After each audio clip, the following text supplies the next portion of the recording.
Então, bom dia a todos. Na aula de hoje, nós iremos tratar sobre outras modalidades rescisórias que não se enquadram nas hipóteses de resilição do contrato de trabalho ou de resolução do contrato de emprego. Apenas para ficar claro, em encontros passados, nós vimos o grupo de modalidades resilitórias, né, aqueles em que o contrato de trabalho é encerrado por um dos sujeitos contratuais ou por consenso, sem que haja um motivo determinado por lei, sem que haja uma falta grave. Então, dispensa sem justa causa por iniciativa do empregador, pedido de demissão pelo empregado, rescisão consensual.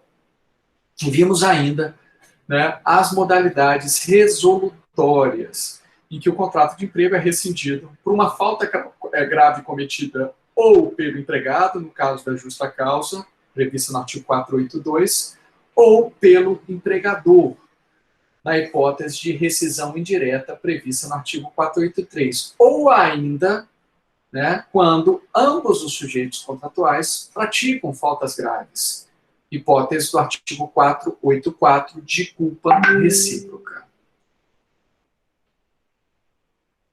Então, hoje nós iremos ver vários outros tipos de rescisão do contrato por tempo indeterminado.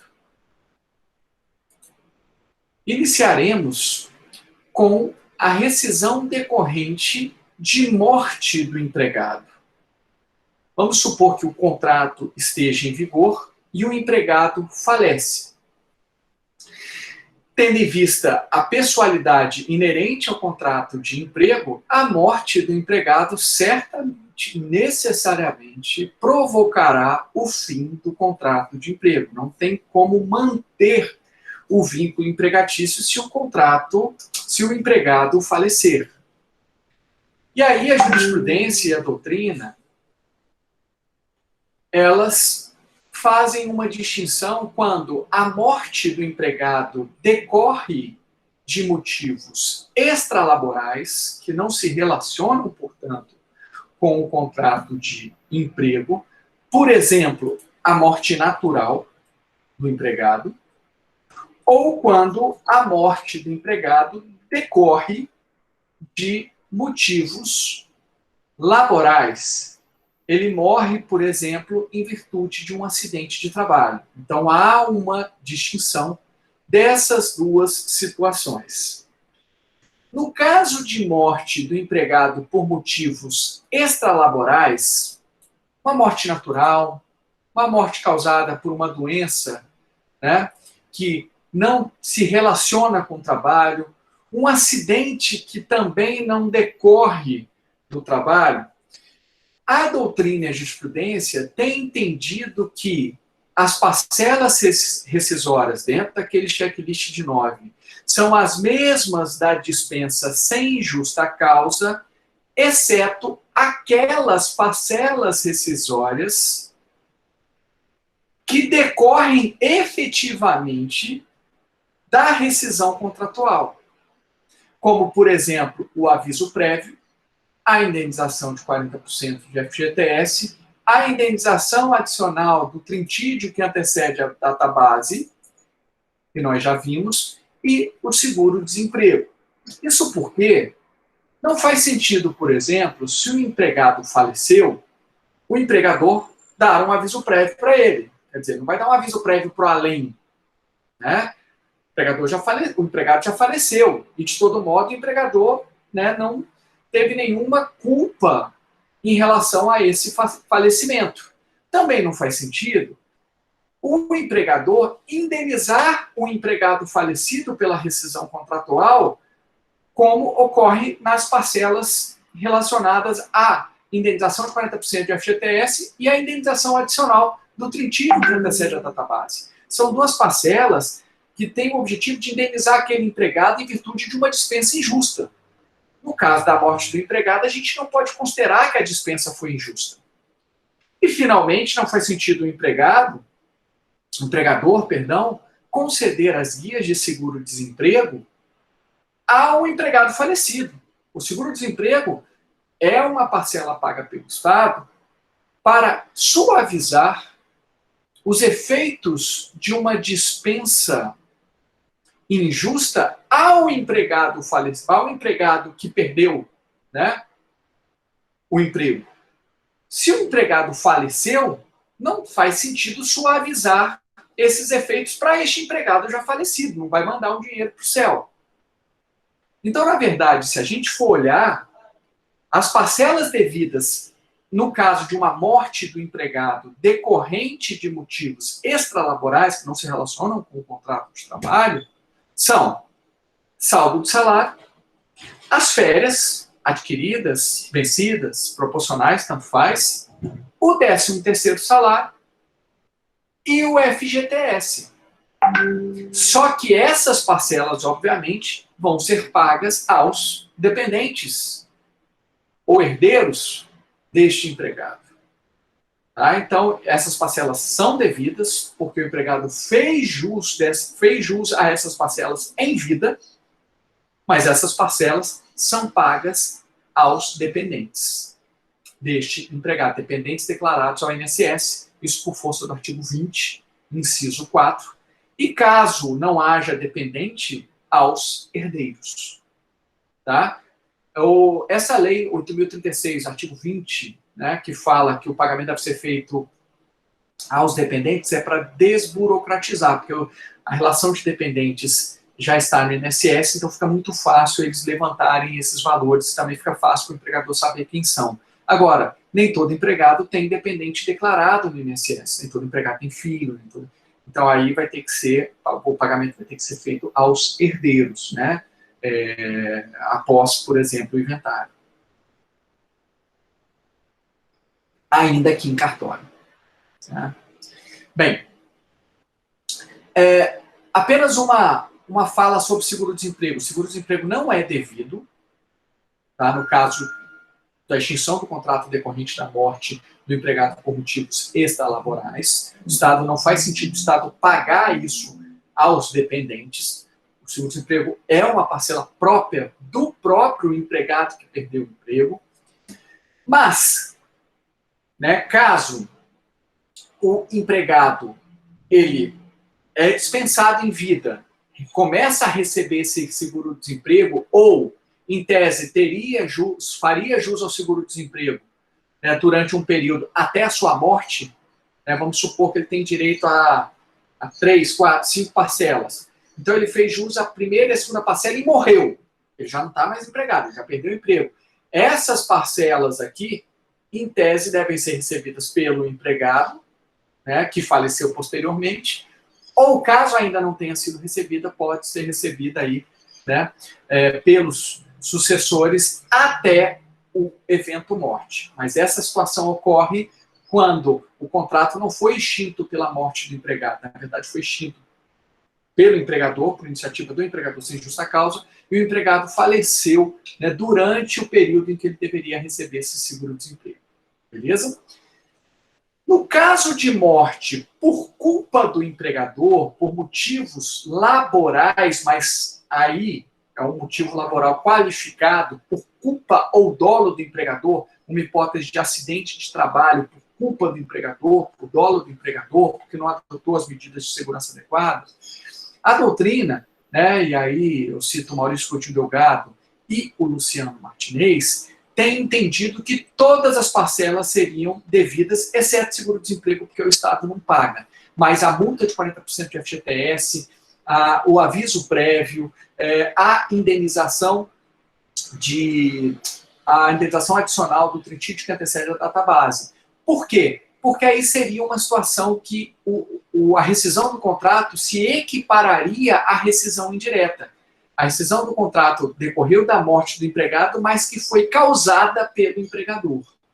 Tá? Então, a única que talvez ficasse de fora é o seguro-desemprego que o Estado não vai pagar. Mas isso também não impede dos herdeiros, sucessores, né, o que for, dependentes, quem for legitimado para juizar essa ação, de ajuizar uma ação trabalhista pedindo a indenização substitutiva ao argumento de que a culpa do empregador causou um prejuízo aos próprios sucessores, herdeiros dependentes, em virtude de que não vão receber o seguro-desemprego em razão do evento morte. Tá? Então, existe essa possibilidade. O Estado não vai pagar, mas não impede que, né, quem se sentiu prejudicado entre com uma ação contra o empregador para que o empregador pague o seguro-desemprego de forma indenizada dentro da lógica da restituição integral. Restitution in integrum.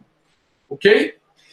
Então, são essas as situações relacionadas à rescisão do contrato por prazo indeterminado no caso de morte do empregado.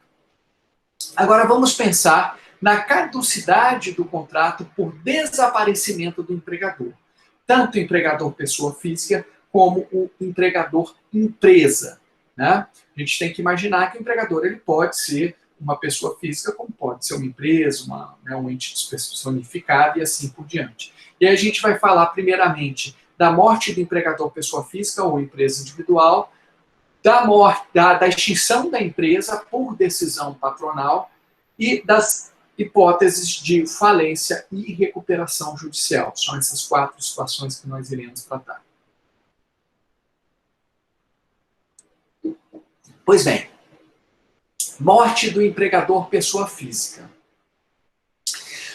Ou empresa individual, tanto faz. No caso da extinção do vínculo empregatício, que pode acontecer de não extinguir, nós iremos ver aqui as 2 situações, mas no caso da extinção do vínculo em virtude da morte do empregador pessoa física ou empresa individual, né, o que a doutrina tem entendido é que são devidas as parcelas, né, de uma dispensa sem justa causa, exceto, né, aviso prévio, indenização de 40% de FGTS e também, né, indenização adicional do tritídio que antecede a database. Tá? E para essas parcelas, elas não seriam devidas. Por quê?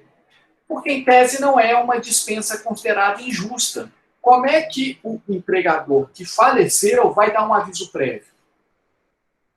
Por que o empregador indenizaria, né, o empregado pela dispensa antes do tritídio que antecede a database? Por que o empregador indenizaria 40% de FGTS? Não foi uma dispensa injusta. A rescisão decorreu da morte dele. Então não nos parece nem adequado, nem legítimo se falar em indenização ao empregado nessas hipóteses. Mas é claro que aí seriam devidos o saldo de salário, as férias, né, 13º, levantamento da FGTS e também o seguro-desemprego. O Estado vai ter que suavizar os efeitos dessa rescisão contratual decorrente da morte do empregador. Mas parcelas que de alguma forma são relacionadas a uma forma de indenizar o empregado por esta ruptura não serão consideradas, né, porque o empregador simplesmente faleceu, o contrato de trabalho decorreu disso. Não faz sentido você imputar ao empregador este prejuízo ao empregado, porque quem foi mais prejudicado foi o próprio empregador que perdeu a própria vida. Né? O aviso prévio é uma questão muito lógica. Você imagina, né? O empregador tem que ir ao além e voltar para saber, olha, naquele dia, naquele minuto, naquele segundo eu vou morrer, então eu vou dar 30 dias de aviso prévio ao empregado. Né? Então, parece mais lógico se excluir o aviso prévio e as indenizações dessa rescisão. As parcelas que são direitos trabalhistas normais, 13º, férias, saldo de salário, né, o FGTS, aí o empregado vai receber. Né, como qualquer outra que não decorra da rescisão, como horas extras, adicional de periculosidade, né, adicional de insalubridade, enfim, aí tem que escolher um ou outro, né, como os senhores bem sabem, um adicional noturno. Essas parcelas o empregado recebe, porque ele faz jus em virtude da própria prestação do serviço. Agora, aquelas que decorrem da rescisão e que são pensadas para indenizar o empregado ou, né, para suavizar os efeitos da rescisão, exceto o seguro-desemprego, aí não é devido, ok? Pois bem, vamos pensar agora em duas situações. No caso de um empregador pessoa física, se ele falecer, via de regra, o contrato se encerra. Exceto o empregador doméstico, tá? Por quê? Porque o empregador doméstico pode acontecer de não ser apenas o marido, pode ser a esposa. Né? Na verdade, a lei fala que o empregador doméstico é a família. Não é só quem assina a carteira de trabalho dele. Então, uma coisa é, eu sou contratado como empregado doméstico por uma única pessoa e eu trabalho no lar dessa pessoa que só vive ela. Aí, ela é minha única empregadora doméstica. Se ela falecer, o contrato se encerra. Agora, imagina se eu trabalho numa casa, enquanto empregado doméstico, que tem marido, tem esposa. Se um falece, o contrato continua com o outro que continua vivo. Então, é a única situação. Mas o empregador, pessoa física, se falecer, via de regra, o contrato se encerra. Já o empregador, empresa individual, nem sempre o contrato vai se encerrar. Porque o empregado, ele pode, se quiser, continuar com aquela prestação de serviço, né? Com os herdeiros que assumiram aquela empresa individual. Então, se a empresa continua as atividades, a empresa individual com os herdeiros, se o empregado quiser, ele continua o vínculo empregatício ali, é uma faculdade dele, né? Assegurada no artigo 483, parágrafo 2º. Então, nem sempre quando, né, o sócio da empresa individual, né, o responsável pela empresa individual falece, o contrato vai se extinguir. Por isso que eu coloquei, no caso de extinção do vínculo empregatício, as parcelas são essas. Né, são as mesmas das dispensas sem justa causa, exceto aviso prévio, indenização adicional do clintídio e indenização de 40%. Os outros 5 itens, né, tirando a baixa na CTPS que tem sempre, os outros 5 itens, eles vão ser assegurados. Saldo de salário, férias, 13º, levantamento de FGTS e seguro-desemprego. Ok? Pois bem, segunda situação, extinção da empresa. Qualquer empresa, já estamos falando da empresa individual, por decisão patronal. Não interessa a decisão. Dificuldades econômicas, o sócio da empresa cansou, né, de trabalhar, quer agora se aposentar, ficar tranquilo. O sócio da empresa resolveu sair daquela cidade, extinguir a empresa. Não interessa a decisão tomada. Mas se a empresa for extinta, essa rescisão contratual decorrente da extinção da empresa equipara-se a uma dispensa sem justa causa por iniciativa do empregador. Então, todos aqueles 9 itens precisam ser relacionados. Tratando-se a extinção da empresa ou do estabelecimento, decisão que se encontra no âmbito do ciclo da atividade econômica, os quais não podem ser transferidos aos empregados, são reconhecidos em regra as verbas rescisórias próprias à resilição unilateral por ato do empregador. Saldo de salário, aviso prévio, férias, 13º, FGTS, indenização de 40%, indenização adicional do artigo 9º da Lei 7.238. Né? Não sei se eu coloquei aqui seguro-desemprego, baixa na CTPS, tudo. Seguro-desemprego. Os 9 itens. Beleza? Então, o empregador às vezes alega assim, eu tive dificuldades financeiras, foi uma força maior. Não, dificuldade financeira não é considerado força maior. Tá? Dificuldade financeira está dentro do ciclo da atividade econômica e o empregador precisa assumir essa situação. Falência. Falência está dentro desse contexto. Falência, se o contrato for extinto em virtude da falência, o empregador vai ter que pagar todas aquelas parcelas próprias da dispensa sem justa causa por sua iniciativa, os 9 itens. Tá? Agora, é importante que a gente entenda que nem sempre a falência extingue o contrato de trabalho.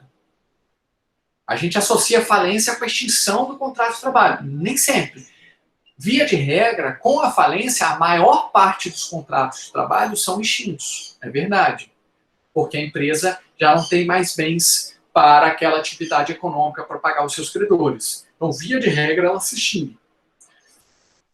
É o processo natural. A falência é praticamente uma mudança da natureza jurídica daquela empresa, que passa a ser um ente despersonificado, administrado, né, por um síndico, né, para liquidar os seus bens e pagar os seus credores. Então, a falência é uma pré-morte da empresa, né?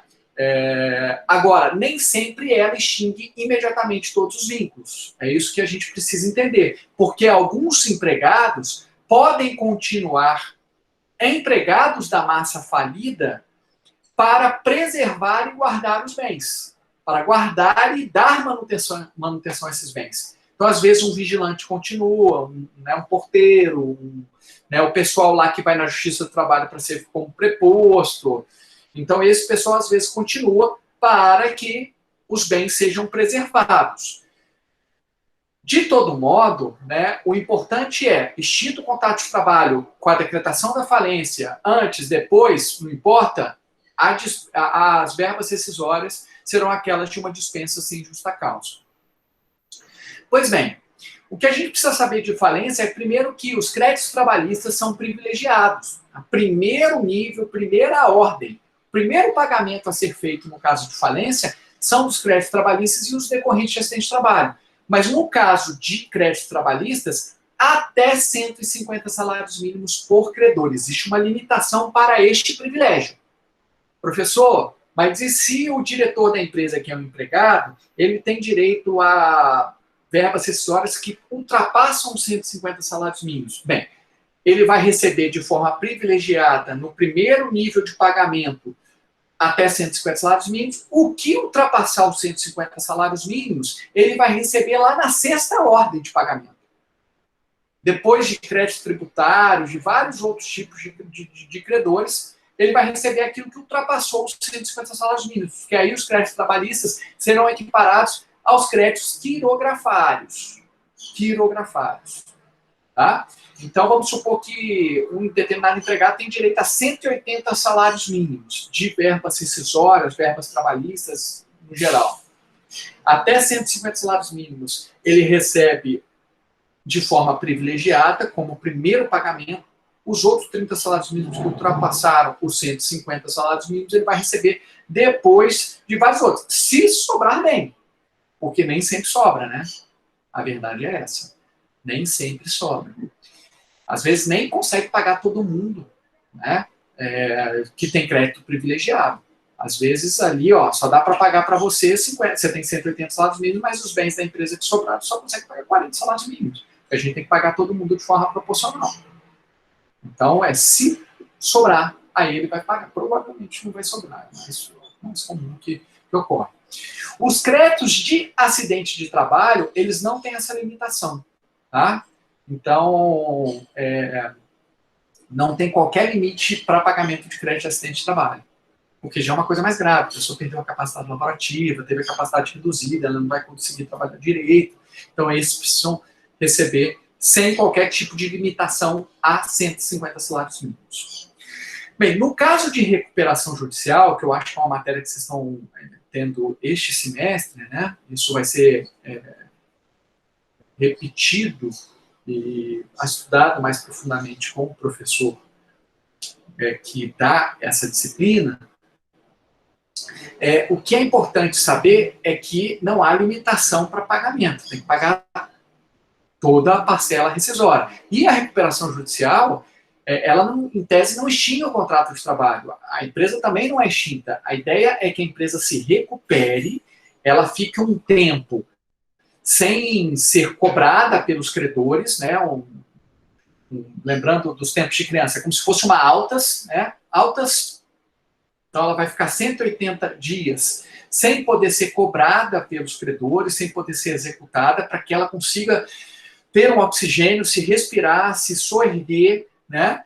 E depois disso continuar a sua atividade. Então não há qualquer limitação. O que existe é suspensão por 180 dias de atos, né, expropriatórios que possam retirar os seus bens. Diferentemente do que ocorre na falência, o empregador ele não vai pagar as multas do 477, 467, ainda que atrase o pagamento das verbas rescisórias na falência. Por quê? Porque como os bens estão todos presos na massa falida, sequer a massa falida pode pagar dentro do prazo as verbas rescisórias. Porque, na verdade, a ideia é liquidar todos os bens e pagar. Isso leva tempo.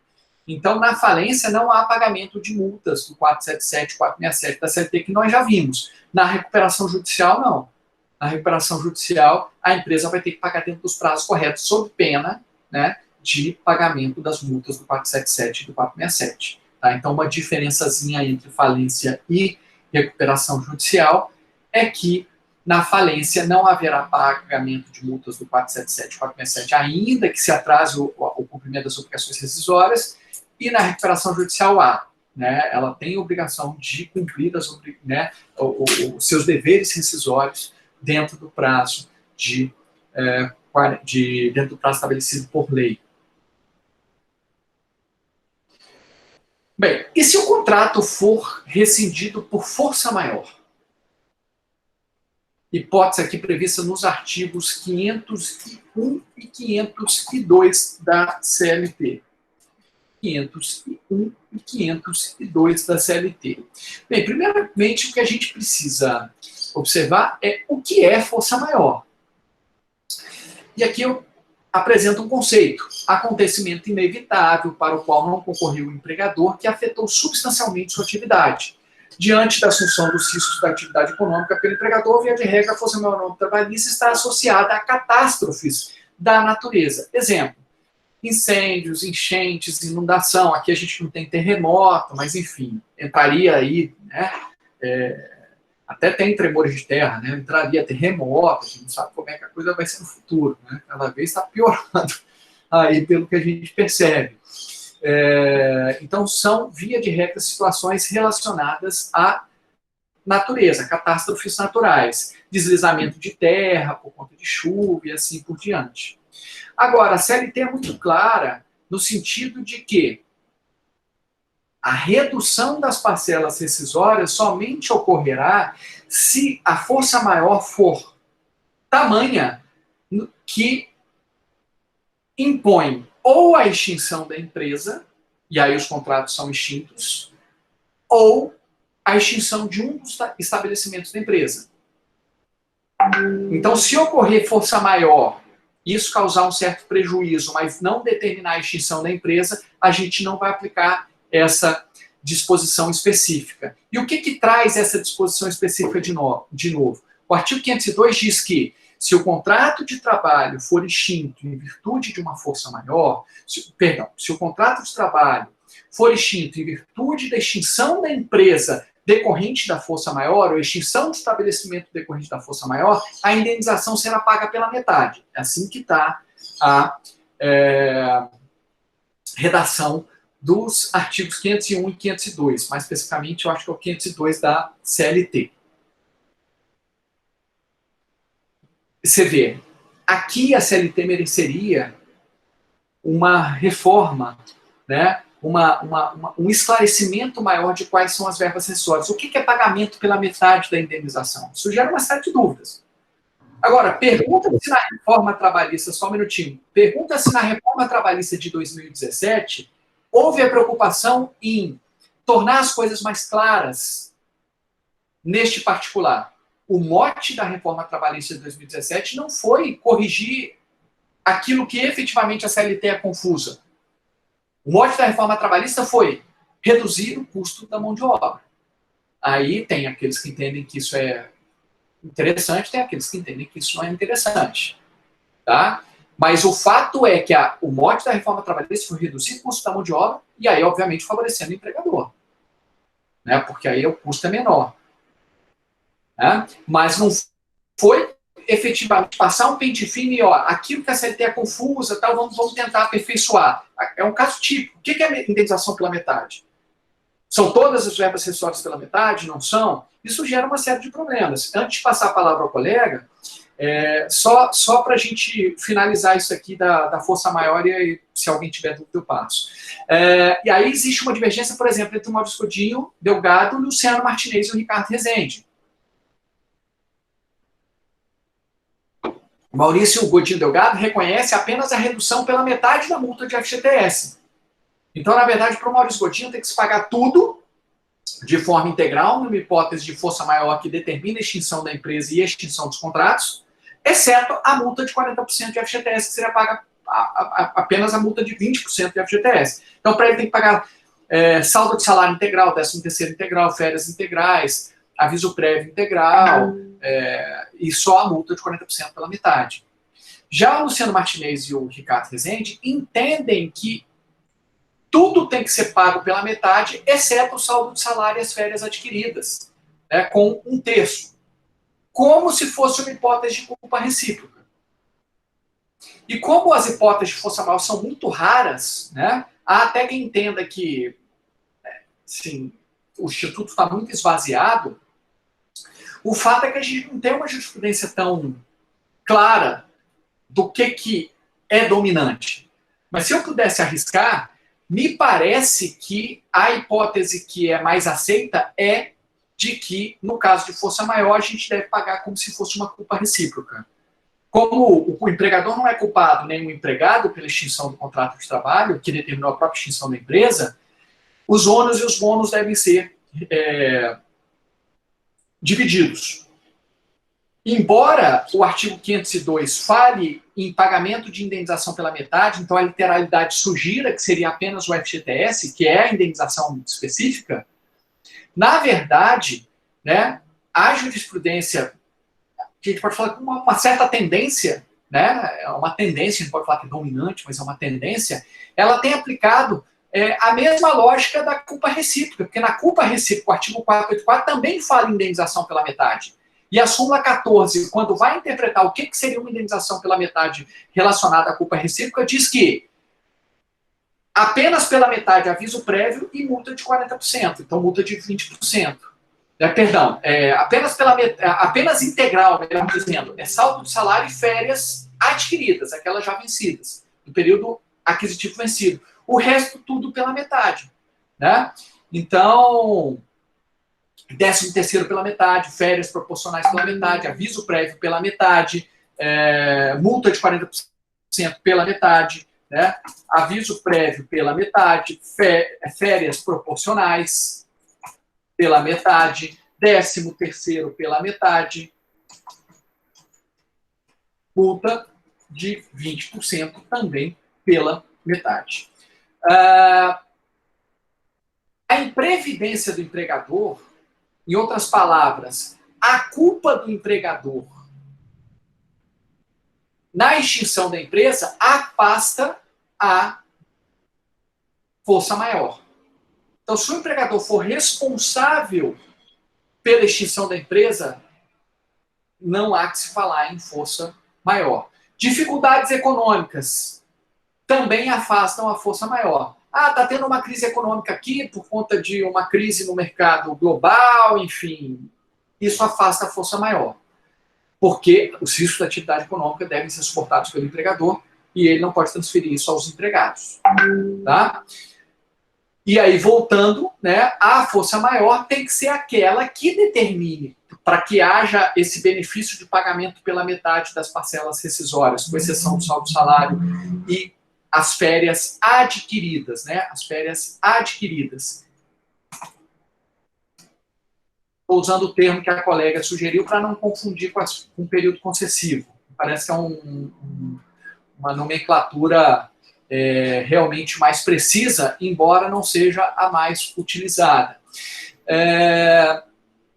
Então, saldo de salário e férias adquiridas, integral, e o restante das parcelas, né, pela metade, não havendo que se falar, em princípio, em pagamento lá daquela indenização do trintídio que antecede a data base, que é só hipótese de dispensa sem justa causa e rescisão indireta. Então, não há pagamento da indenização pelo trintídio.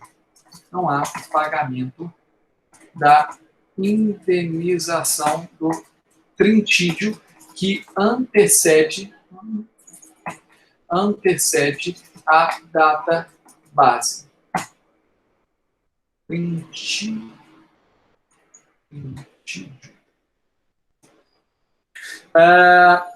Para concluir, antes de passar a palavra, a Covid-19 é uma situação que pode ser considerada como força maior?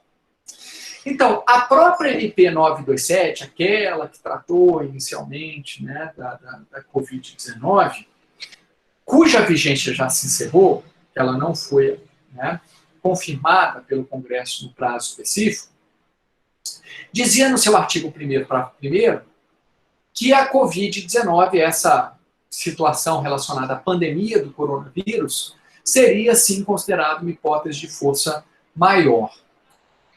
Estou até aqui com o artigo. Diz o seguinte: o disposto nessa medida provisória, que era para o enfrentamento do estado de calamidade pública reconhecida a partir, né, da Covid-19, então, o disposto nesta medida provisória se aplica durante o estado de calamidade pública reconhecido pelo decreto tal e para fins trabalhistas constitui hipótese de força maior. Tá? É a hipótese de força maior, a própria lei determina isso. A questão é saber. Então, significa dizer que os contratos que foram extintos durante este período de Covid-19 podem sofrer, né, esta redução no pagamento das suas verbas rescisórias relacionadas à multa de 40% de FGTS, relacionado a aviso prévio, as férias proporcionais, 13º? Depende, até pode, desde que a empresa tenha sido extinta em virtude da paralisação. Então, a empresa paralisou, e aí se extinguiu por conta né, dos efeitos econômicos disso, e extinguiu os contratos de trabalho após. Então, esses contratos, sim, vão ser enquadrados, as rescisões vão ser enquadradas como força maior. Agora, se a empresa está enfrentando a situação, teve que extinguir alguns contratos de trabalho, mas continuou ativo, continuou funcionando, ou ainda que com as portas fechadas, mas a empresa continuava ativa, e extinguiu alguns contratos. Esses contratos extintos não podem ser enquadrados, né, como hipótese de extinção por força maior, porque a empresa não foi extinta. Para que haja a aplicação do artigo 501 e 502, necessariamente, né, a empresa deve ser extinta ou um dos seus estabelecimentos. Uma loja, enfim, eu tenho várias lojas, a empresa tem várias lojas, um estabelecimento se fechou. Ok? Senhores, alguma dúvida? Professor, pensando aí no que você estava falando sobre o artigo 502, eu acredito que o legislador, ele talvez tenha deixado um espaço para o juiz determinar até que ponto tem que ser a metade das verbas rescisórias que é devido ao empregado, né? Talvez seja isso, para analisar o caso concreto e tudo. Que às vezes a empresa, acontece isso que você falou, de um estabelecimento fechar por uma força maior, mas não foi a causa da quebra da empresa. A empresa tenha recursos, outra talvez não tenha. E eu tenho uma pergunta também. Calma aí, que foi bem no começo da sua explicação. Então, quer dizer que acontecendo a hipótese de força maior e não determinando a falência quer dizer, determinando a falência da empresa por força maior, então aí é dispensado das verbas decisórias. Essa é a minha pergunta. Não entendi a pergunta. Aconteceu ou não a extinção da empresa? Aconteceu a extinção da empresa. Então, aí é a hipótese do artigo 502, que foi por força maior. Aí ele deve as verbas decisórias pela metade? Então, é exatamente essa hipótese. Aí deve pela metade, exceto o saldo de salário e férias adquiridas. As demais, 13º, férias proporcionais, aviso prévio e multa de 40%, tudo pela metade. É justamente essa hipótese. Então não tem nenhuma hipótese de força maior que aí o empregador fica exonerado dessas verbas? Não tem hipótese de força maior que o empregador fica exonerado. Na verdade, haverá uma divisão dos ônus e dos bônus da rescisão. Então é só essa divisão por 2, né, mesmo? Exceto o saldo de salário e férias adquiridas, cujo período aquisitivo já se encerrou. Entendi. Tá?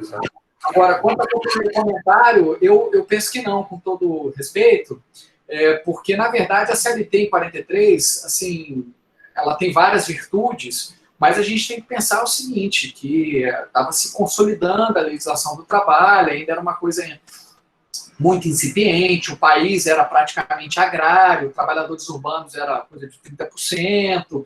Então, realmente aí, e com detalhe, né? O sistema em 43 era um pouco diferente do sistema atual em relação à questão de FGTS. Sequer tinha o FGTS, e essa indenização que se estava se falando era aquela indenização quando se adquiria depois de 10 anos, né, antes de 10 anos a estabilidade, enfim. Então, era uma outra hipótese, era uma outra situação. Então, até fazia um pouco mais de sentido em 43 se falar apenas em indenização.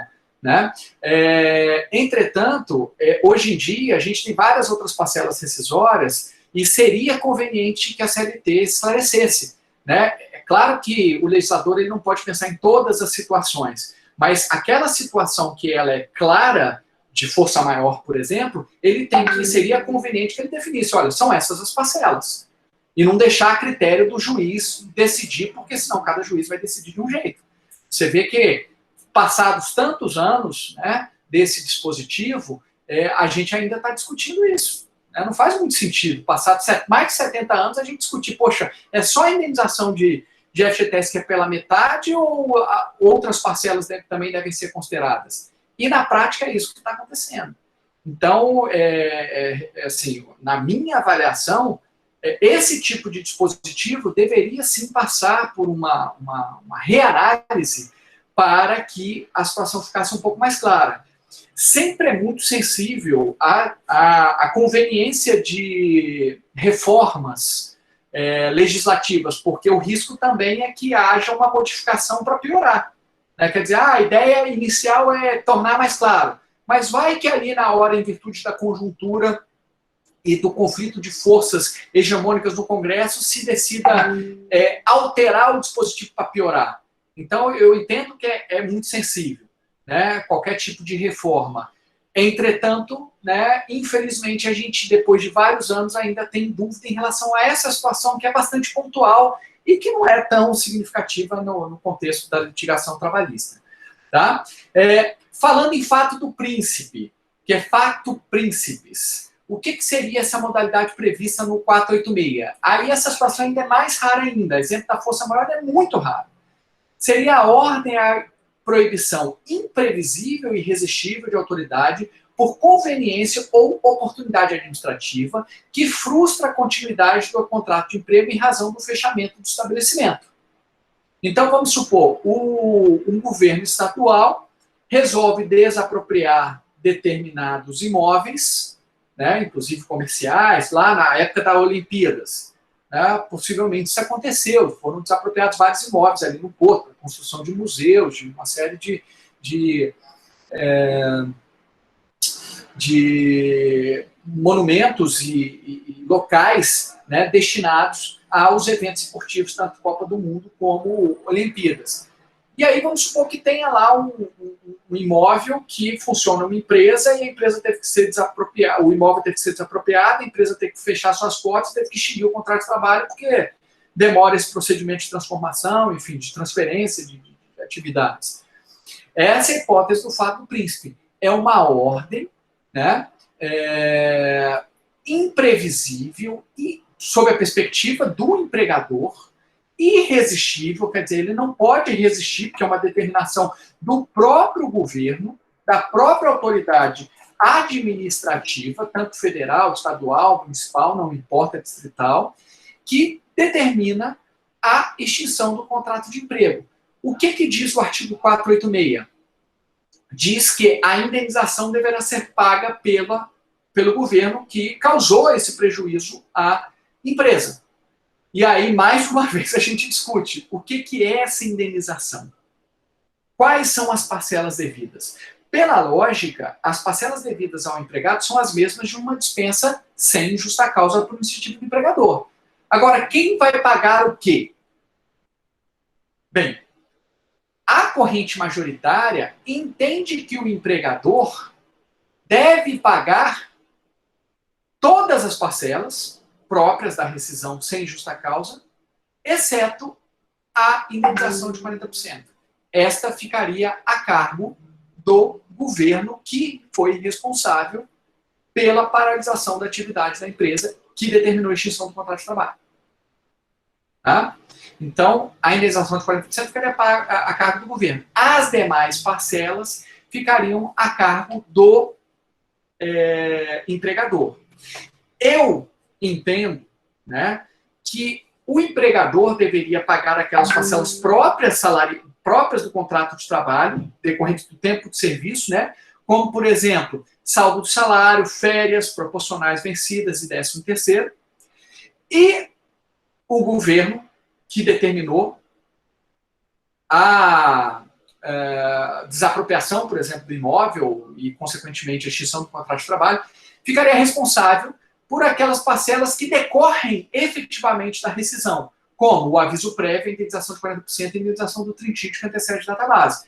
Então, só para ficar claro, a minha posição pessoal é um pouco diferente da posição majoritária, que também é muito difícil a gente falar numa posição dominante, porque é uma hipótese muito incomum de extinção do contrato de trabalho.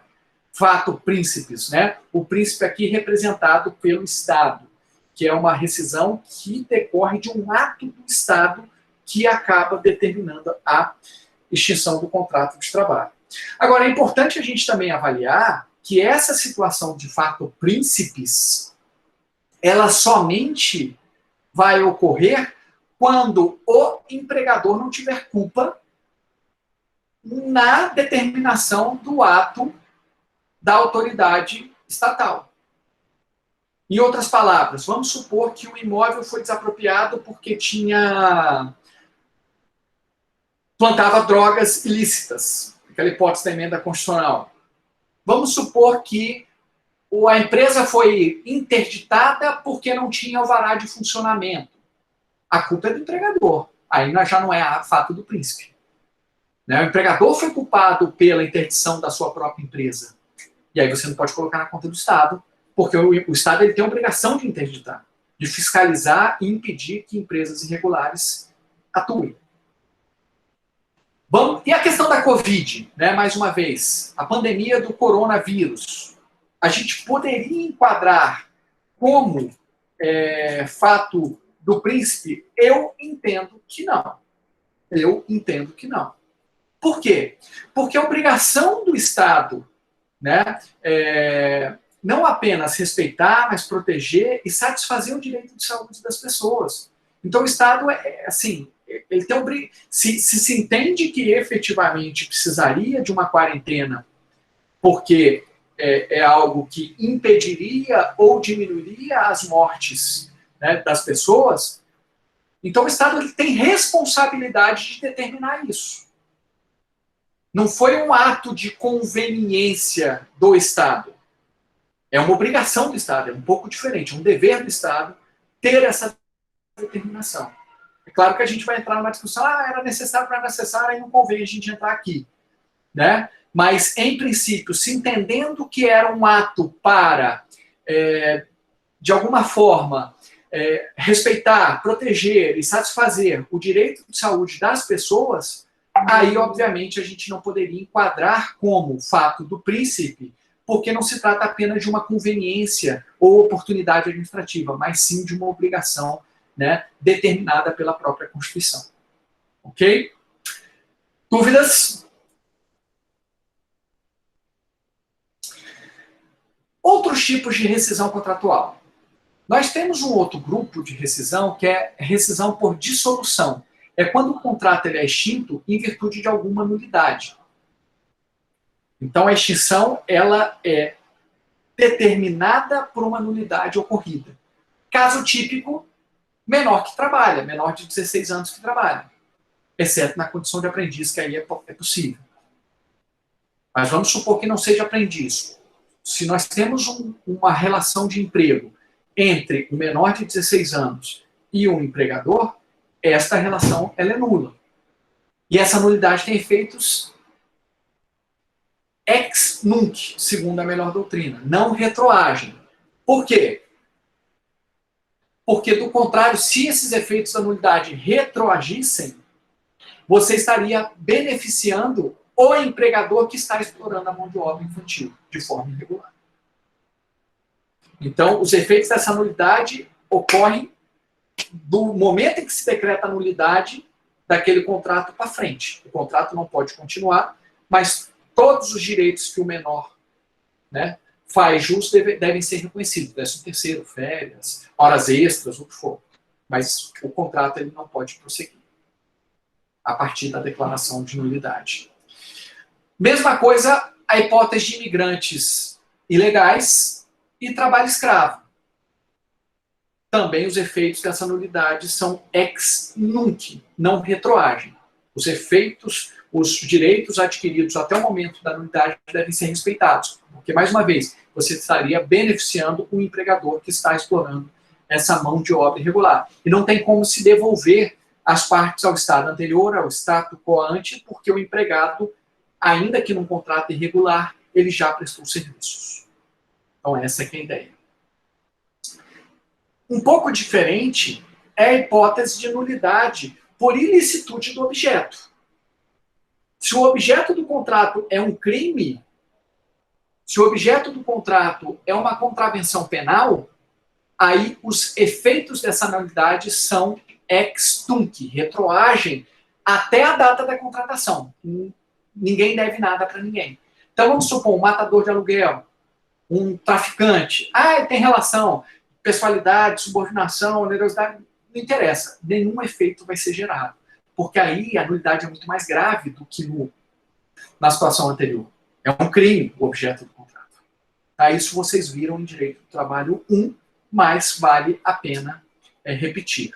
Então, se o contrato for extinto por uma nulidade decorrente da ilicitude do objeto, né, os efeitos são ex tunc. Aí temos a OJ 199 da SPDI 1 do TST. Ok? Existem outras nulidades que não são tão relevantes a ponto de extinguir o contrato de trabalho, né? Como, por exemplo, é um contrato por tempo determinado que precisava ser escrito e não é escrito. Aí esse contrato vira por tempo indeterminado, não determina a extinção do contrato, é só uma mudança do tipo de contrato. Tá? Tem uma outra situação que é aquela de concurso público. O servidor público trabalha sem ter sido aprovado em concurso público, conforme determina o artigo 37, inciso 2, parágrafo 2º da Constituição Federal.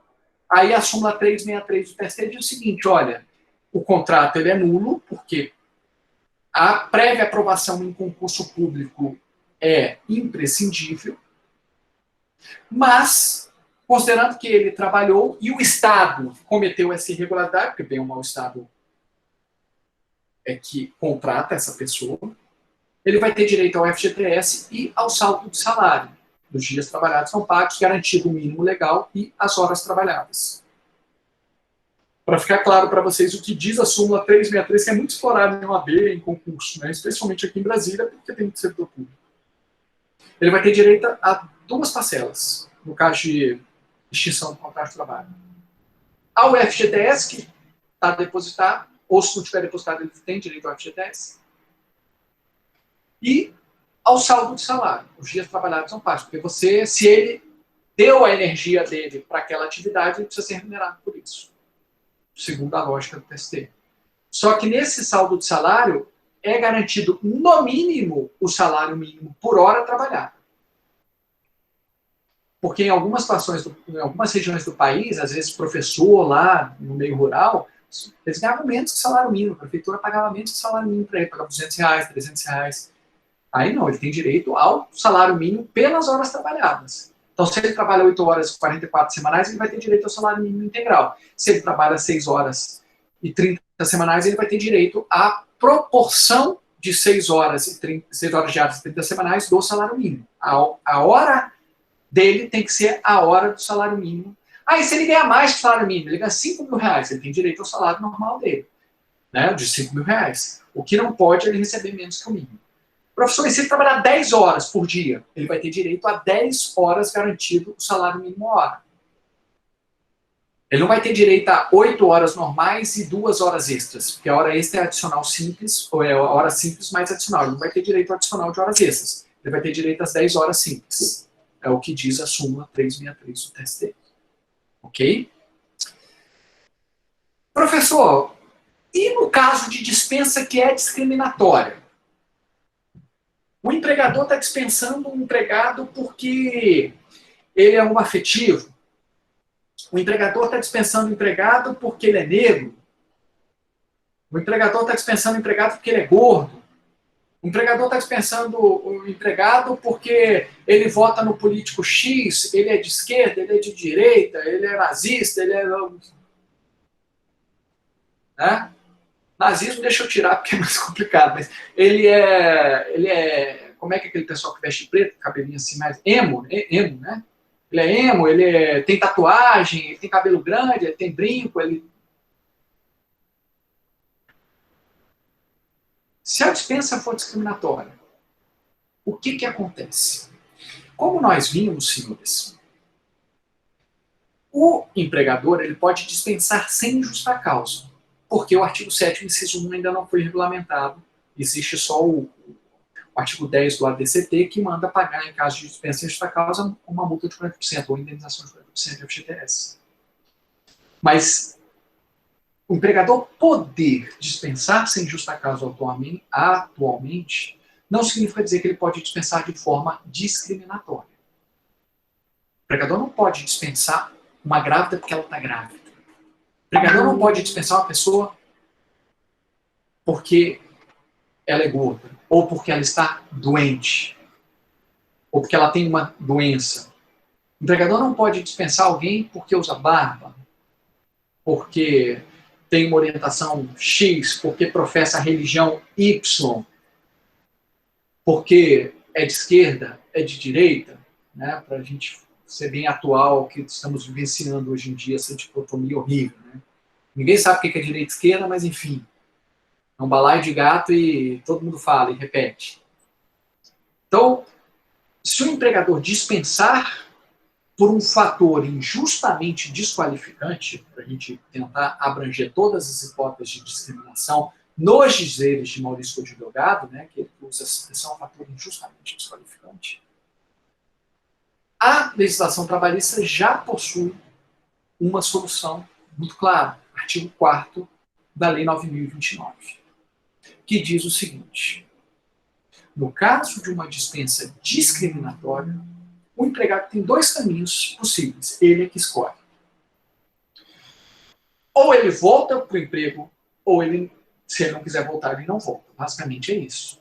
Tá? Na hipótese em que ele quer voltar ao emprego, ele vai pedir a reintegração e uma indenização material de todos os direitos que ele faria jus pela continuidade do vínculo empregatício entre o momento em que ele foi afastado até quando ele foi reintegrado por uma decisão judicial. Então, todo aquele período que ele ficou afastado, o período de afastamento dele, entre a rescisão discriminatória e até o momento que ele vai retornar à empresa, ele vai fazer jus a essa indenização. O quê? Salários desse período, 13º, férias, FGTS. E, terceiro direito, uma indenização por danos morais. Via de regra ele vai ter, porque ele foi discriminado, isso ofende a esfera extrapatrimonial dele. A honra, a imagem, o que for. Tem um constrangimento muito grave aí. São 3 direitos caso ele queira voltar. Reintegração no emprego, retornar ao emprego. A lei fala em readmissão, né? Falava em readmissão, que não é um novo contrato de trabalho com o mesmo empregador. Na verdade, é como se aquela rescisão discriminatória não valesse e ele volta ao emprego e ao mesmo contrato. Ele vai ter direito a uma indenização material de todos os direitos que ele faria justo se ele continuasse trabalhando, salários, FGTS, 13º, férias, e a indenização por danos morais. São 3 direitos, caso ele queira voltar. E caso ele não queira voltar, porque ele não pode ser obrigado a voltar a um lugar que ele foi discriminado, você imagina. né? Foi uma situação bem grave, né? Muito doída, muito sofrida, relacionada à orientação sexual. Não pode ser obrigado a voltar para esse emprego. Não. É uma decisão de foro íntimo do próprio empregado, se ele quer voltar ou não. Caso ele não queira voltar, então ele não vai ser reintegrado no emprego, vão ser só 2 direitos. Ele vai fazer jus a uma indenização material em dobro do período de afastamento e a indenização por danos morais.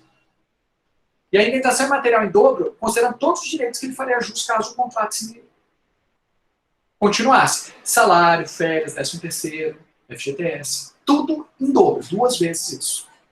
Então, a cada mês ele vai ganhar 2 vezes o salário, o FGTS, né? 1/12 13º, 1/12 de férias. Professor, mas como é que vai ser, até quando vai essa indenização material? Porque na primeira hipótese, quando ele volta, está claro os momentos. Ele foi mandado embora de forma discriminatória em 2010, vamos supor. E ele foi reintegrado em 2012. Então você vai calcular de 2010 a 2012, a fevereiro de 2012, por exemplo, os direitos dele de forma indenizada. Salário, férias, FGTS, 13º. É isso? É isso, na primeira hipótese. E na segunda? Não vai ter reintegração. Então qual que vai ser o termo final? Vai ser a morte dele? Obviamente que não. A lei, você vê, o que eu falo? Lei não é fruto de uma mente brilhante que pensa em todas as situações, com uma alma bondosa, sempre pensando no bem das pessoas, da coletividade. Nada disso. A lei é feita por parlamentar e ali é briga de conflitos, né, contrapostos, um interesse aqui, outro interesse cá, e vai se moldando até que se chega a não um consenso, mas a um resultado que às vezes não é desejada, às vezes é uma lei completamente absurda, às vezes a redação ficou péssima, porque quero emenda ali, quero destaque aqui, quero não sei o que, aí vai tirando o S, tirando não sei o que, quando você vê, não é um Frankenstein. No caso, não é que é um Frankenstein, mas não está tão claro quando é que é o termo final dessa indenização em dobro, a segunda hipótese. Mas a jurisprudência, a doutrina, também não dá para dizer que é dominante, mas tem sinalizado que o termo final dessa indenização em dobro é o trânsito em julgado da fase cognitiva que determinou essa indenização em dobro. Então, se o empregado foi dispensado em 2010, ele ajuiza a ação em 2011, e foi transitado em julgado em 2015, ele vai fazer jus a uma indenização em dobro de 2010 até o trânsito em julgado, até 2015, em dobro de saldo de salário, férias, FGTS, 13º. Pode-se discutir até a multa de 40% em dobro. Vai fazer jus à indenização em dobro de todo esse período, dentro da lógica do restitution in integrum. A súmula 443 do TST diz o seguinte: empregado portador de doença grave, estigma ou preconceito, direito à reintegração. Essa súmula, assim, ela cai com certa frequência nas provas da OAB. Presume-se discriminatória a despedida do empregado portador de vírus HIV ou de outra doença grave que suscite estigma ou preconceito. Inválido o ato, o empregado tem direito à reintegração no emprego. Vejam que a própria súmula, ela não é tão correta, porque ela não está em perfeita consonância com o artigo 4º da Lei 9.029. Se ela ficasse até aqui, estaria ótima. Está dizendo o seguinte, olha, se presume discriminatória a rescisão do empregado portador do vírus HIV, não é nem AIDS é a doença, né? Às vezes o cara é portador do HIV, mas não tem a doença, AIDS. Ou qualquer outra doença que suscite estigma ou preconceito. É uma presunção, cabendo ao empregador provar que não foi discriminatório. Inválido o ato, portanto, inválida a rescisão, o que o empregado tem direito? Só a reintegração no emprego? Não. Ele tem direito que diz o artigo 4º, os 2 caminhos. Ou ele vai ter direito à reintegração no emprego com indenização material do período de afastamento mais indenização por danos morais, ou, o segundo caminho, ele vai ter direito à indenização material em dobro e a indenização por danos morais. São esses 2 caminhos. Então vejam que a súmula ela diz menos do que deveria dizer. Ok? Professor, estou confuso. Significa dizer que o empregador ele não pode dispensar um negro, não pode dispensar um homem afetivo, não pode dispensar uma pessoa mais obesa, não pode dispensar uma pessoa mais velha, né? Não pode dispensar um punk, né? Um emo, sei lá o que, né? Qualquer uma dessas tribos aí. Claro que pode. O que ele não pode é dispensar em razão disso. O que ele não pode é dispensar por este motivo. Então, se ele dispensa, por exemplo, um negro, mas nunca deu sinal de que havia uma conduta racista em relação a esse negro, ou agora o pessoal está preferindo a expressão preto, né? Porque se entende que negro é uma expressão pejorativa, e preto que é a cor. Então, dispensa uma pessoa em virtude da cor. Isso seria uma dispensa discriminatória? Ou presumidamente discriminatória? Claro que não. Nunca houve qualquer situação que pudesse, de alguma forma, sugerir que havia uma conduta racista em relação àquele empregado. Não. Agora, por vários motivos, né, o chefe brincando, o chefe sendo mais rigoroso com esse empregado em virtude da sua cor, né, aí pode inverter essa presunção e aí cabe o empregador provar que não houve uma conduta discriminatória. Então, por exemplo, teve um caso que a empregada ela falou assim, olha, eu fui dispensada um ano antes da minha aposentadoria, com uma dispensa discriminatória, pela minha idade, tal. Ela foi nessa linha. E aí se comprovou que não, na verdade, todos os empregados daquele estabelecimento foram dispensados porque era uma casa que recebia, acolhia menores, né? Todos os empregados daquela casa, eram dois locais no Distrito Federal, um dos locais foi desativado. Não tem dispensa discriminatória. Teve uma outra situação que o empregado falou assim, eu fui dispensado porque eu sou homoafetivo. Aí foi feita a instrução e não foi porque ele era homoafetivo, porque ele não estava trabalhando bem. Nunca houve qualquer evento. O empregado sequer sabia, né, o motivo da dispensa, mas a alegação foi essa. Então a gente tem que saber separar as coisas. Se houver vários indícios durante o vínculo empregatício que já havia essa discriminação, aí a gente pode até presumir que a dispensa foi discriminatória, cabendo o empregador comprovar. Mas se não houver nenhum indício, quem tem que provar que houve a discriminação é o empregado. No caso específico de doenças que geram estigma e preconceito, aí já há uma presunção clara. Por exemplo, uma doença de pele que deixa a pessoa um aspecto não tão agradável aos olhos de alguns, enfim, gera presunção de discriminação. E aí cabe ao empregador, qual que é a tese que o empregador tem que apresentar em defesa? Não foi discriminatória. Na verdade, era um processo de reestruturação de várias pessoas, todos os setores foram dispensados, ele tem que apresentar motivo. Ou não, na verdade, essa empregada, ela estava faltando, não pode ser falta por motivo da doença, porque aí seria uma falta justificada, mas faltando sem justificativa, sem atestado médico, não estava trabalhando direito, não estava atingindo as metas, e a gente resolveu desligar. Está dentro do direito do empregador. Aqui eu trouxe alguns casos, senhores, de dispensas que foram consideradas discriminatórias.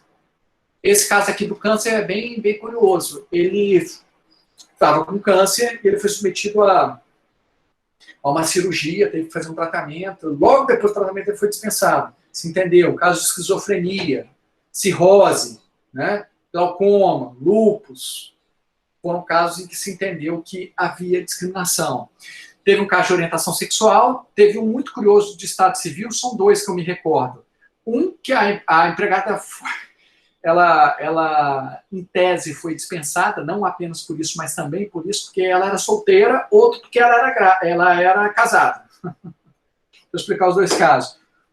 A de solteira foi o seguinte, ela devia ser eu li, não vi os autos, e vi a notícia. Mas era uma pessoa que devia ser muito bonita, chamava atenção, tal, e a chefe ficou com ciúme e dispensou ela, porque achava que ela chamava muita atenção. Foi isso que ficou mais ou menos delineado, não sei nem se foi isso que aconteceu, mas nos autos apareceu isso.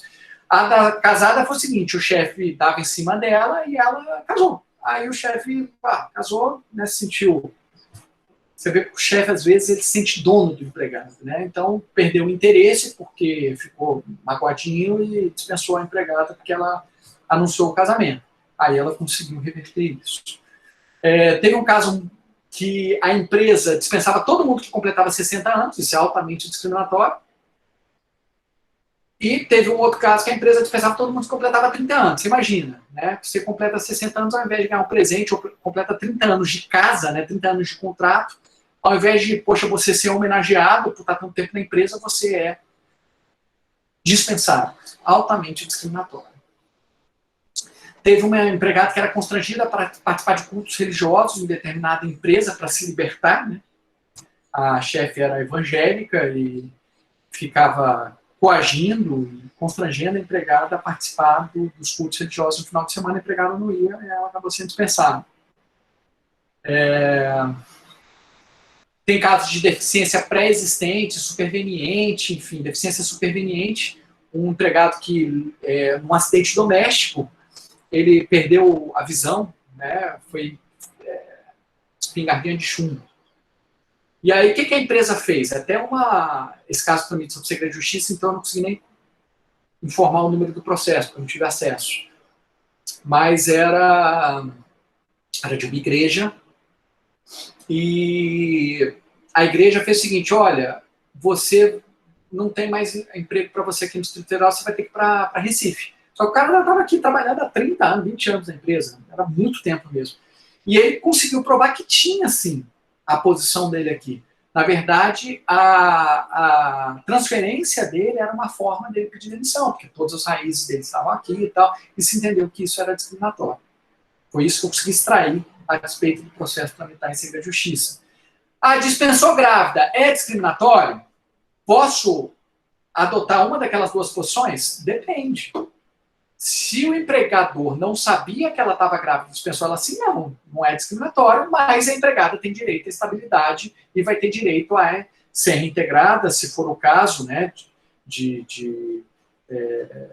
ela, no momento da decisão judicial, ainda ter a estabilidade, né, não ter se encerrado com a estabilidade provisória até 5 meses após o parto, ou de pedir indenização substitutiva de forma simples àquela estabilidade.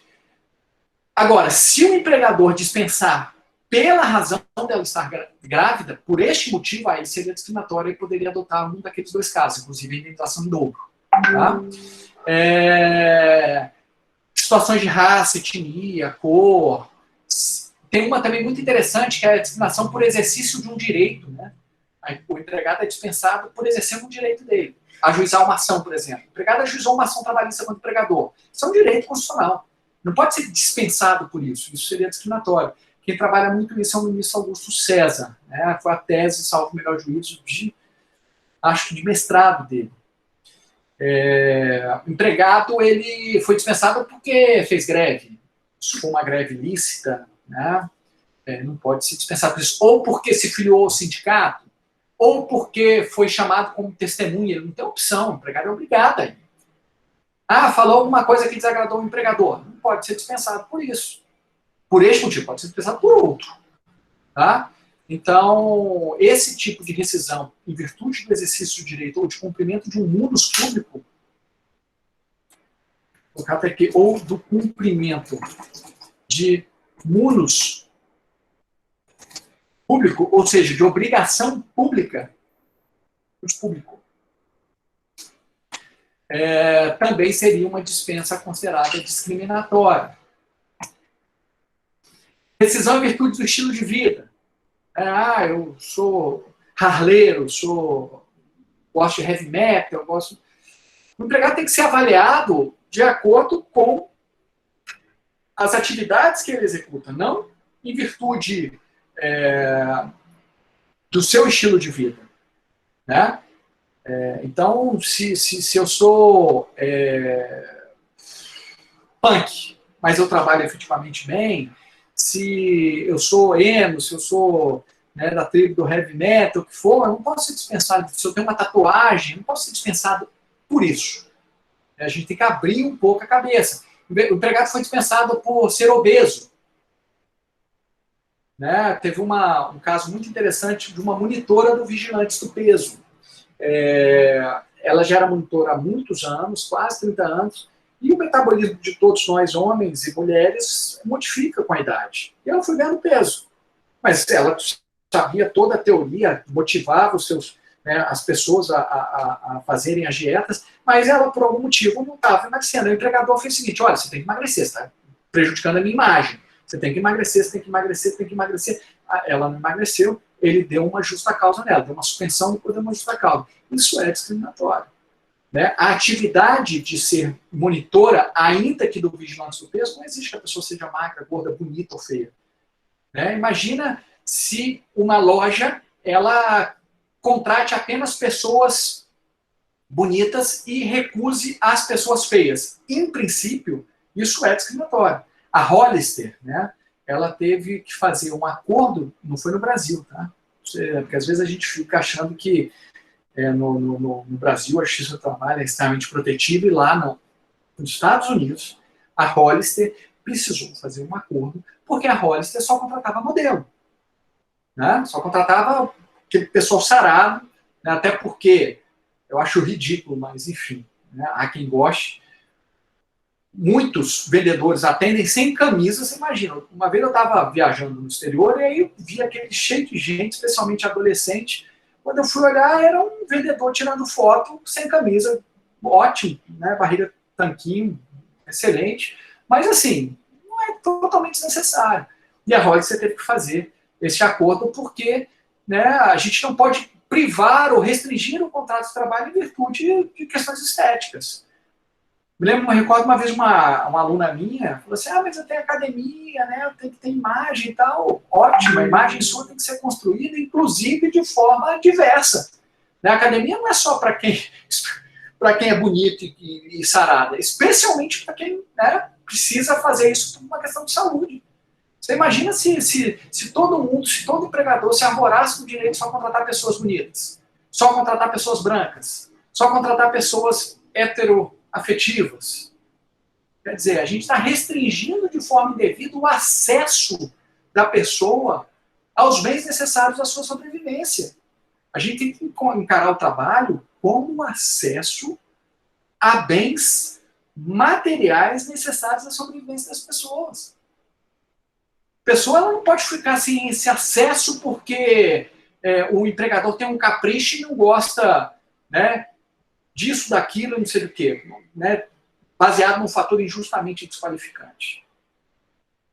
Então, efetivamente, o acesso ele tem que estar aberto a todos, exceto quando aquela atividade exigir. Por exemplo, olha, aqui eu não posso contratar uma grávida porque vai fazer bem mal ao bebê.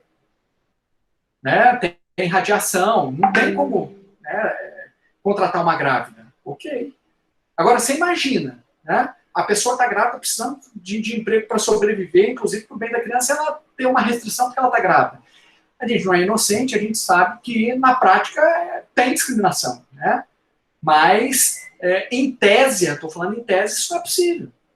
Se a discriminação ficar revelada, o empregador ele vai, né, correr o risco de ser condenado à indenização por danos morais e, no caso de rescisão, né, pelo artigo 4º da Lei 9.029, por uma daquelas duas situações que foram apresentadas.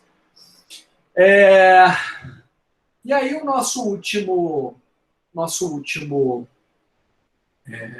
slide é relacionado às dispensas coletivas. O que é a dispensa coletiva? Dispensa coletiva é a rescisão simultânea, por motivo único, de uma pluralidade de contratos de trabalho numa empresa sem a substituição dos empregados dispensáveis. É você dispensar de uma só vez ou num prazo muito curto de tempo vários empregados.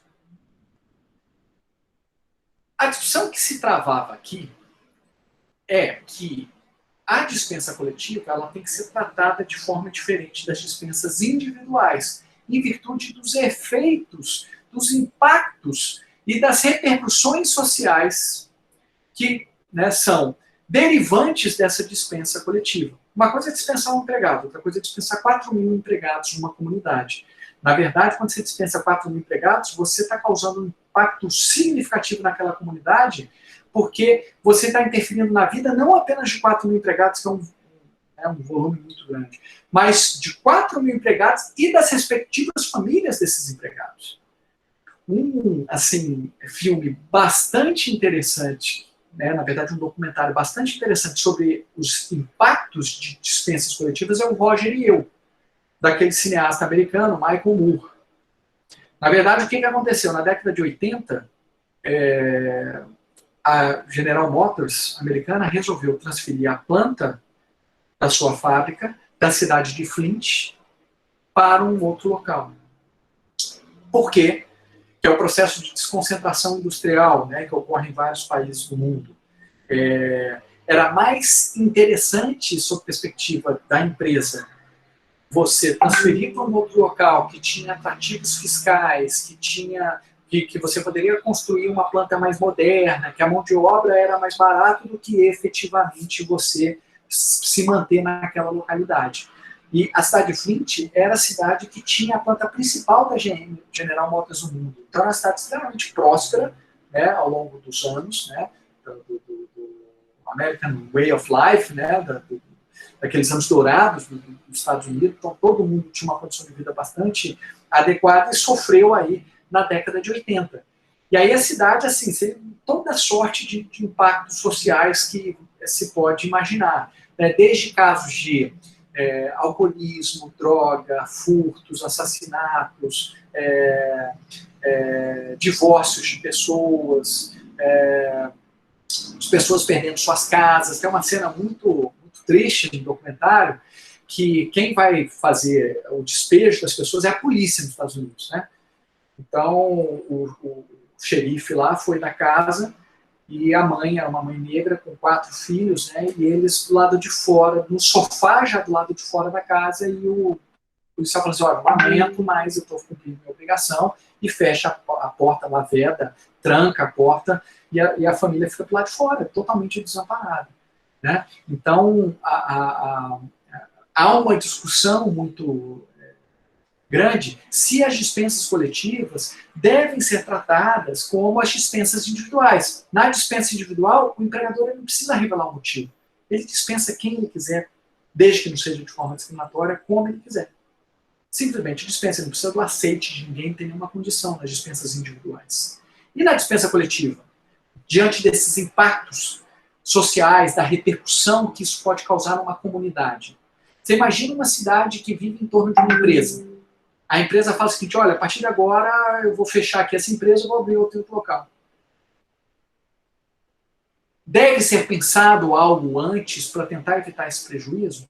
Pois bem, o TST, no caso da Embraer, né, que a Embraer, na crise de 2008, dispensou 4 mil e poucos empregados, pegou os empregados mais antigos, que são os mais caros, né, que têm os direitos mais agregados e adquiridos, e dispensou esse pessoal, sob a perspectiva da crise. Só que foi revelado, né, tem até uma reportagem de uma revista de âmbito nacional que dizia o seguinte: não, né, a Embraer ainda não estava sofrendo os efeitos da crise porque ela tinha encomendas de avião para os próximos 3 anos. Na verdade, o que a Embraer se aproveitou foi do contexto da crise de 2008 para dispensar e enxugar a empresa, né, coisa que ela já queria fazer, sem um custo muito grande, sem PDV, sem, enfim.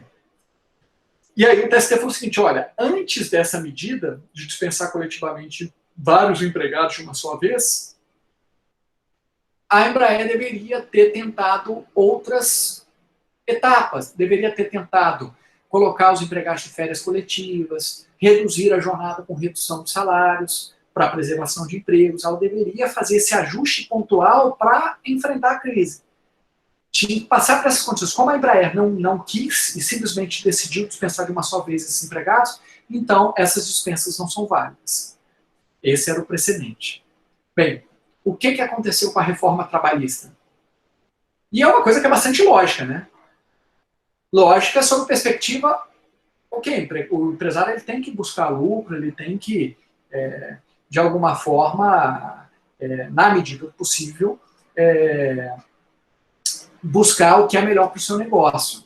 Mas a livre iniciativa, a Constituição coloca no mesmo inciso a livre iniciativa e o valor social do trabalho. Deve ser acompanhada com o valor social do trabalho, até porque, em outro artigo, artigo 170, a propriedade precisa ter uma função social.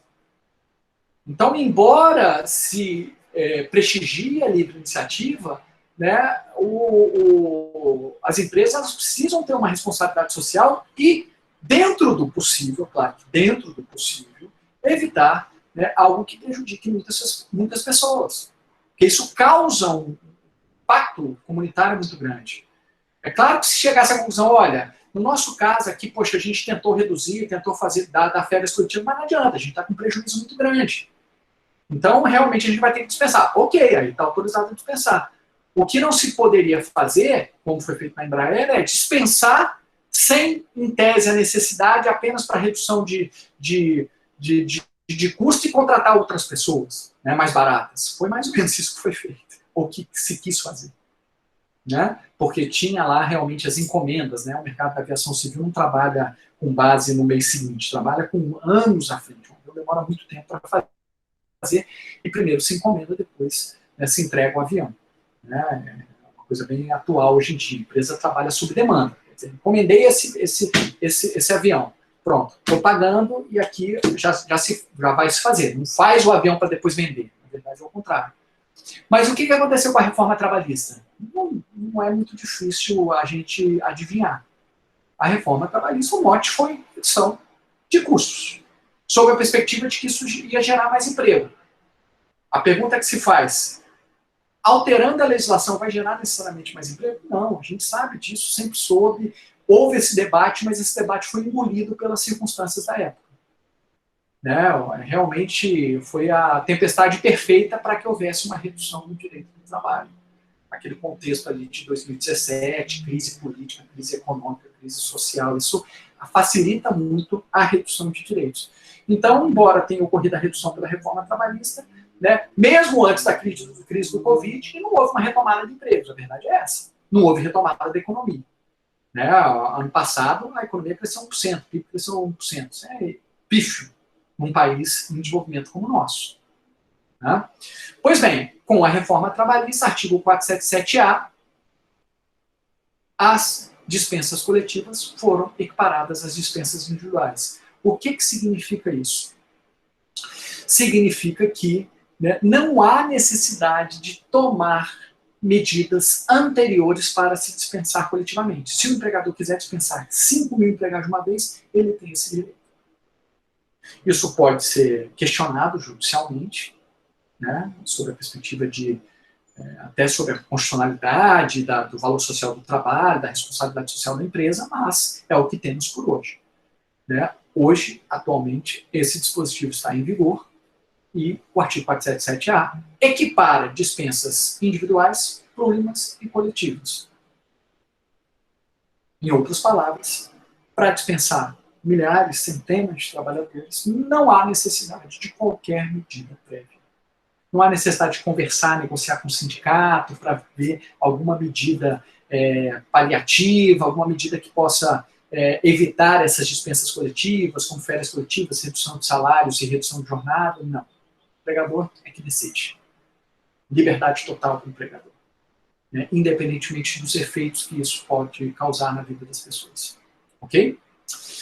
Senhores, com isso nós encerramos a aula de hoje e no que se refere às rescisões contratuais, a gente vai ter apenas uma parte da aula que vem para falarmos das rescisões do contrato por tempo determinado, já que estamos tratando de forma específica das rescisões de contrato por tempo indeterminado. Os contratos por tempo determinado têm, assim, algumas particularidades que serão vistas. Ok?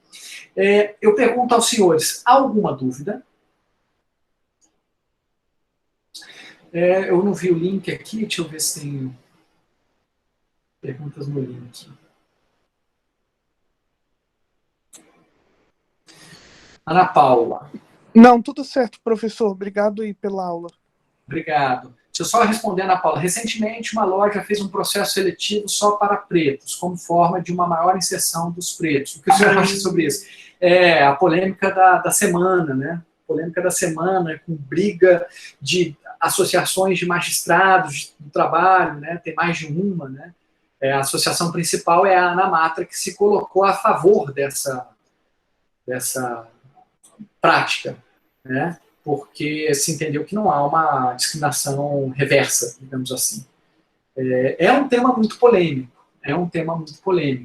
mas se a gente for contextualizar essa questão, e aí eu estou dando uma opinião, né, pessoal, se a gente for contextualizar, a gente não pode entender que uma situação como essa gera uma discriminação dos brancos, contra os brancos, né? Existe aí, na minha avaliação, uma dívida histórica em relação aos pretos, né? Se você for analisar, especialmente em relação a postos mais qualificados, né, embora a população, eu vou utilizar o termo que tem se considerado mais adequado, a população preta, né,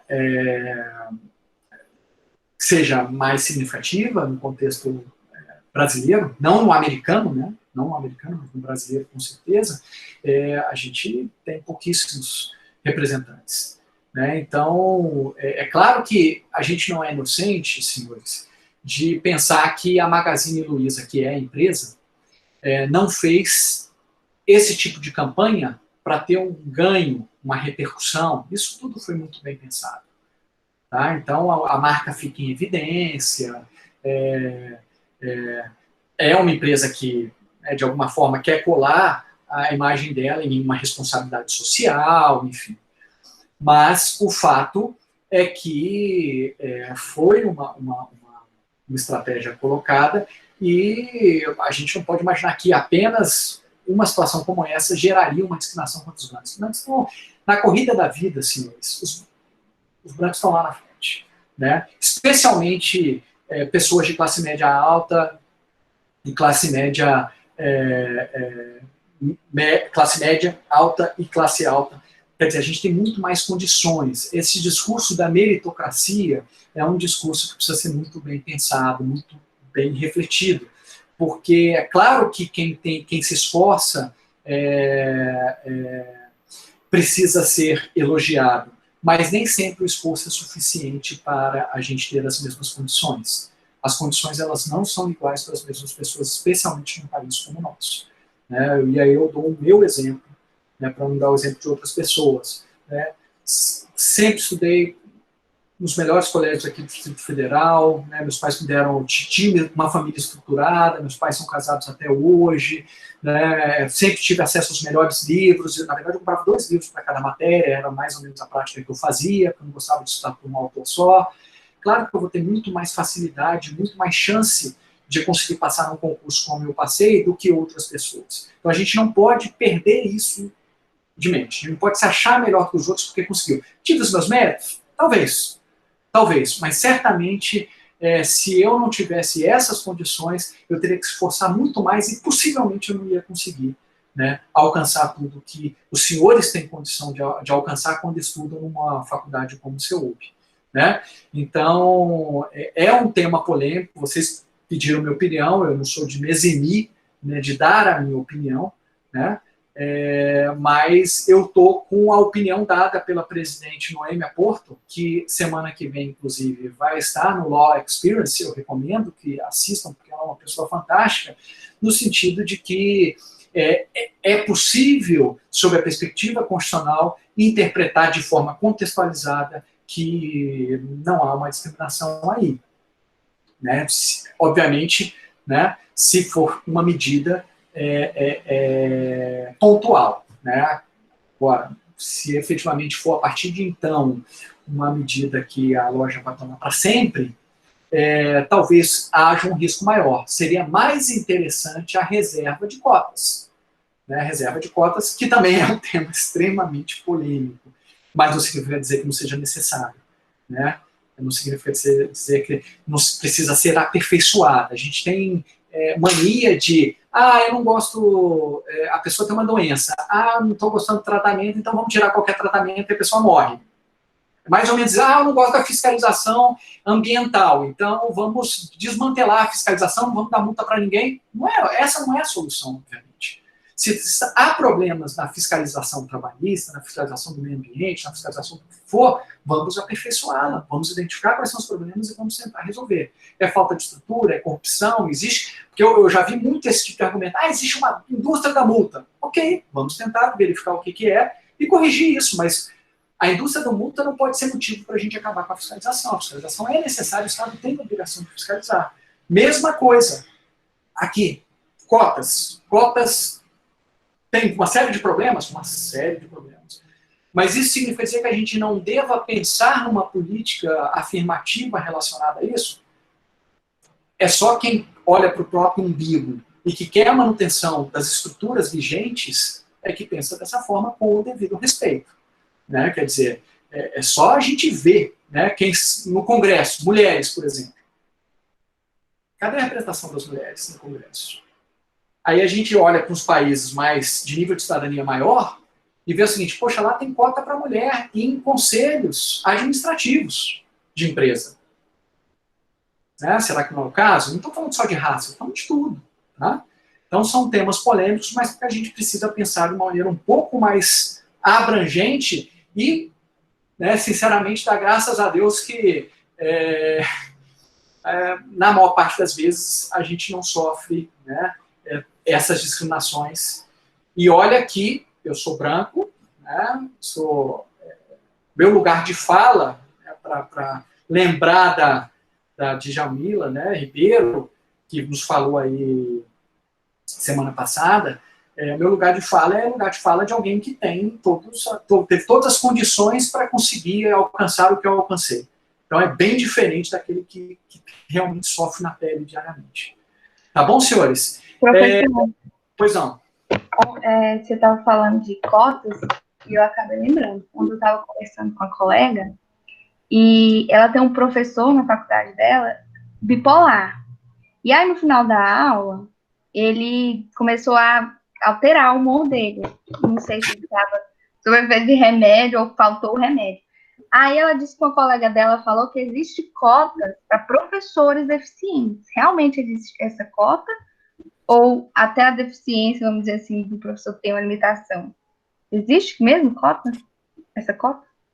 Professor especificamente deficiente, o que existe cota é para pessoas com deficiência, né? A própria lei previdenciária prevê isso de 5% a 15%. Para professor diferente, a cota diferente, eu não tenho conhecimento, né? Mas vale uma pesquisa. Tá? Eu vale também achei estranho, falei, gente, mas isso é certo? Vale uma pesquisa, né? Pessoa com deficiência é outro grupo vulnerável, que a gente chama, né? Grupo vulnerável. Então, não sei especificamente em relação a isso. Tá bom, senhores? Eu sei que o tema é polêmico, tem muita gente que gostaria de falar, de se expor, tem muita gente que concorda, discorda, enfim. Isso faz parte aí do nosso ambiente acadêmico, tá?